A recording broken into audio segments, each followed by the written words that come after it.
তো ভাইরা আমরা বাংলা নিউজ থেকে বলছি, পশ্চিম বাউরিয়া গেঁজা পাড়ায় কি একটা ঘটনা ঘটেছে, চলো দেখতে আসি আমরা কি হয়েছে ব্যাপারটা। তো চাচা বলুন এখানে কি হয়েছে। বাবু হয়েছে বলতে পুকুরে পড়েছে কুকুর, ঠিক আছে। এই ছেলেটা মরতে ছিল, মরতে মরতে কুকুরটাকে বাঁচাতে গেছে, বাঁচাতে গিয়ে হাফ মুতে এঁটকে ও কি করছিল ওকে জিজ্ঞাসা করুন। তো দাদা বলুন এখানে কি হয়েছে আসলে। আরে ভাই আমি এখন মুততেছিলাম, মুততে মুততে দেখি না যে একটা কুকুর আলো। আমি মুতছিলাম, আমার সুমুকে দেখতেছে, আমি যার কারণে ওকে তাড়াতে গেলাম। কুকুরটা ছুটে এসে পুকুরে গোঁত মেরে দিল।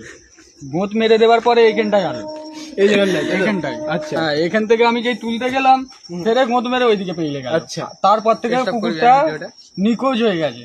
তো আপনারা ব্যবস্থা কি করলেন এখন? ব্যবস্থা বলতে গেলে আপনারা নিউজ করেন, যার কারণে আপনাদের ঘরে জানানো হয়েছে। দ্বিতীয় কথা হচ্ছে রেস্কিউ টিমকে বলা হয়েছে, রেস্কিউ টিম এখনো